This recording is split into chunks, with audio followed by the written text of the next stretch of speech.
Hello everyone, today we'll be discussing about the International Monetary System. The IMF was conceived in July 1944 at the United Nations Bretton Woods Conference in New Hampshire, United States. The 44 countries in attendance sought to build a framework for international economic cooperation and avoid repeating the competitive currency devaluation that contributed to the Great Depression of year 1930. The IMF's primary mission is to ensure the stability of the international monetary system and the system of exchange rates and international payments that enables countries and their citizens to transact with each other. The International Monetary Fund is an organization of 189 countries working to foster global monetary cooperation, secure financial stability, facilitate international trade, promote high employment and sustainable economic growth, and reduce poverty around the world. The IMF works to foster global growth and economic stability. It provides policy advice and financing to members in economic difficulties and also work with developing nations to help them achieve macroeconomic stability and reducing poverty. Key IMF activities are providing policy advice to governments and the central banks based on analysis of economic trends and cross-country experiences. They are facilitating research, statistics, forecast, and analysis based on tracking of global, regional, and individual economies and markets. They're providing loans to help countries overcome economic difficulties. They are providing concessional loans to help fight poverty in developing countries. They are facilitating technical assistance and a training to help countries improve the management of their economies. Now we'll talk about the functions of International Monetary Fund. The IMF's main goal is to ensure the stability of international monetary and financial system. It helps resolve crises and work with its member countries to promote growth and alleviate poverty. The first function, they have economic and financial surveillance. The IMF promotes economic stability and global growth by encouraging countries to adopt sound economic and financial policies. To do this, it regularly monitors global, regional, and national economic developments. The second function, they have technical assistance and training. IMF offers technical assistance and training to help member countries strengthen their capacity to design and implement effective policies. Technical assistance is offered in several areas, including fiscal policy, monetary and exchange rate policies, banking and financial system, supervision and regulation, and statistics. The next function, they have the IMF lending. In the event that member countries experience difficulties financing their balance of payments, the IMF is also a fund that can be tapped to facilitate recovery. The last function is research and data. IMF supports all three of these activities and the economic and financial research statistics in all the countries. Hence, the objectives of the IMF is to promote international monetary cooperation, to facilitate the expansion and balanced growth of international trade, to promote exchange rate stability, to make its resources available to its members who are experiencing BOP problems, to establish a multilateral system of payments. Hence, IMF is trying to bring macroeconomic stability to all the countries who are the member countries of the IMF by enhancing the exchange rate stability and BOP adjustments in their countries. IMF is also following the conditionality. It means the member countries to whom they are providing loans, they all have to repay that in the time. And the one of the very good example we have, which is very recent also, like Pakistan, they have taken so much of loan from IMF, but still it's not in position of repaying it on time. So that is why IMF is discouraged to now give them more loans. The IMF presently has 189 member countries and they offer membership based on their quota share. Like India has 2.76% of total SDR's quota share and their relative size in the world economy. Then we'll talk about the special drawing rights. The SDR is an international reserve assets. It supplements members' existing reserve assets like gold and foreign exchange. So this is also treated as an reserve currency in the world economy. And most of the countries, those who are acquiring this SDRs, it means their quota share is largest or the larger relatively when they are the member of IMF. The unit of account, this IMF is also, this SDR is also considered as a unit of account for IMF operations and the transactions. The value of SDR is based on basket of major currency used in the international businesses. It means the stronger currencies like we are talking about France, Germany, Japan, UK, US. So their currencies weights are taken where to measure the special drawing rights. So this is bringing more stability in the world economy. So that is all about this SDRs and IMF. Then they are issuing the quota because they are issuing the SDRs, and based on that, they are also allowing the quota subscriptions. And based on those quota sizes, they're allowing the memberships to the country. So members' quota subscription determines the maximum amount of financial resources the member is obliged to provide to the IMF. A member must pay its subscription in full upon joining the IMF. Up to 25% must be paid in the IMF's own currency called special drawing rights, or widely accepted currencies such as the dollar, the euro, the yen, or pound sterling, while the rest is paid in the member's own currency. Then it also allows voting power. The quota largely determines a member's voting power in IMF decisions. Each IMF member has 250 basic votes plus one additional vote for each SDR. It means 1 lakh of quota. They are also allowing accessing to finance. The amount of financing a member can obtain from the IMF, they have a limit, is based on its quota. Under standby and extended arrangements, which are type of loans, a member can borrow up to 200% of its quota annually and 600% cumulatively. India has also followed 7 arrangements in this regard.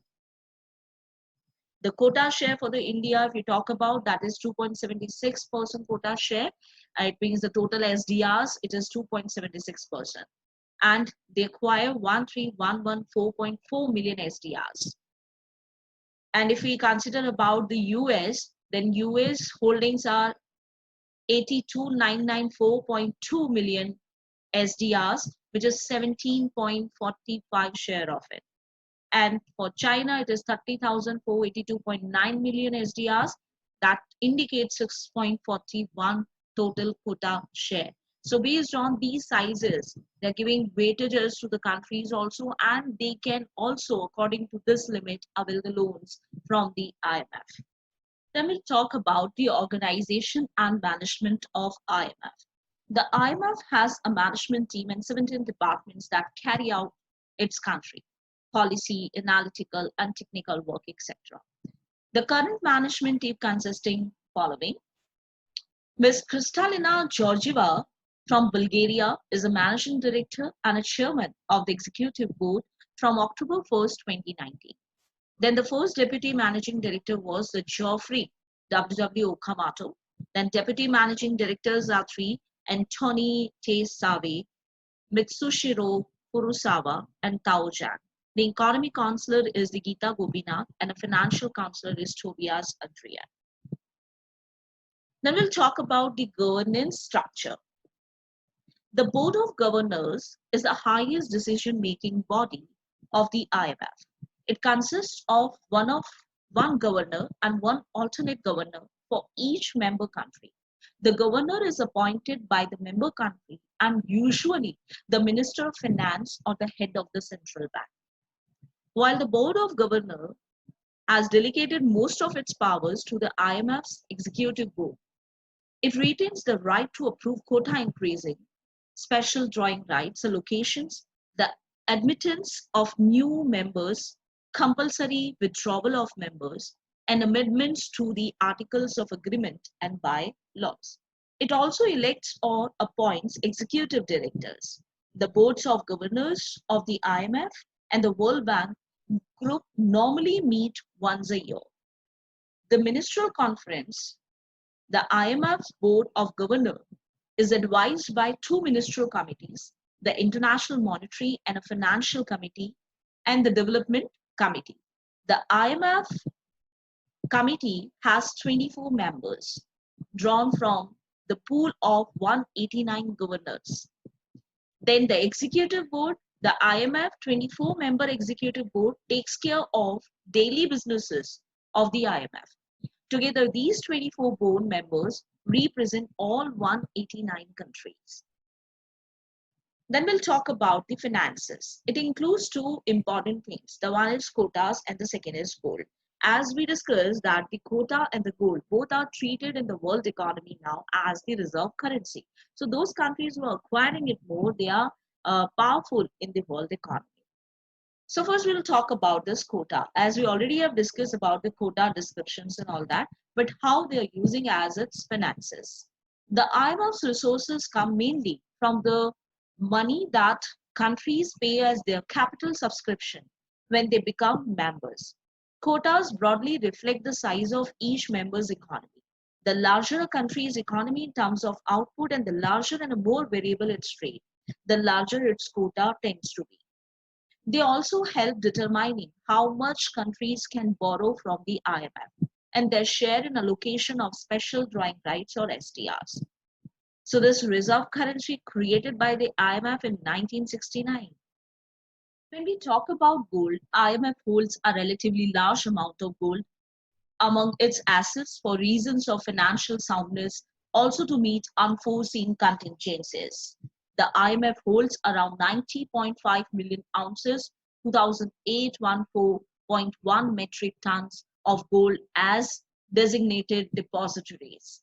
Based on historical cost, the IMF's total gold holding are valued at SDR 3.2 billion, about $4.4 billion using end December 2019 exchange rates.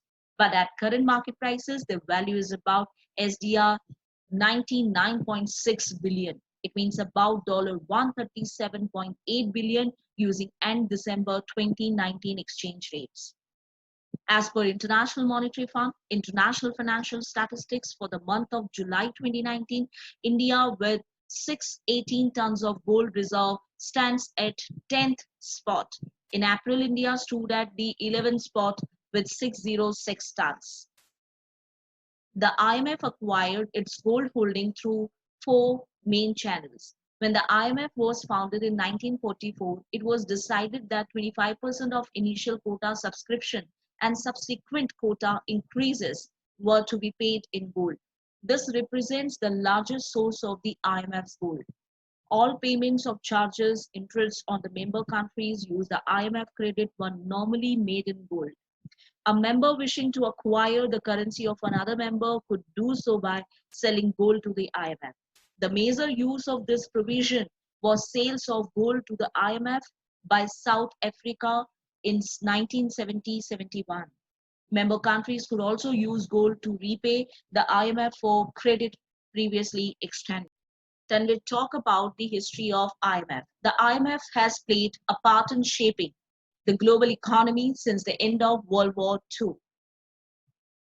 The first era of the IMF was the cooperation and reconstruction during the year 1944 and 71. During the Great Depression of the 1930s, countries attempted to shore up their failing economies by sharply raising barriers to foreign trade, devaluating their currencies to compete against each other for export markets, and curtailing their citizens' freedom to hold foreign exchange. These attempts proved to be self-defeating. World trade declined sharply and employment and living standards plummeted in many countries. Then the Bretton Woods Agreement came. The IMF was conceived in July 1944 when representatives of 45 countries meeting in the town of Bretton Woods, New Hampshire, US agreed on a framework for international economic cooperation to be established after the Second World War. And they believed that such a framework was necessary to avoid a repetition of the disastrous economic policies that had contributed to the Great Depression. The IMF came into formal existence in December 1945 when its first 29 member countries signed its Article of Agreement. It began operations on March 1, 1947. Later that year, France became the first country to borrow from IMF. The countries have also decided the per value system that joined the IMF between 1945 and 1971 agreed to keep their exchange rates on per value, the value of their currencies in terms of the US dollar. And this prevailed until 1971. Then it comes to the end of Bretton Woods system, as we already have discussed in case of international monetary system. By the early 1960s, the US dollar fixed value against gold under the Bretton Woods system of fixed exchange rate was seen as overvalued. In August 1971, US President Richard Nixon announced the temporary suspension of the dollar convertibility into gold. And since the collapse of Bretton Woods system, IMF members have been free to choose any form of exchange agreement they wish, allowing the currencies to float freely, pegging it to another currency or a basket of currencies, adopting the currency of another country, participating in a currency bloc, or forming part of monetary union. So this way, the IMF came into the light and succeeded, from year 1944 till present, and brought the macroeconomic stability in the world economy.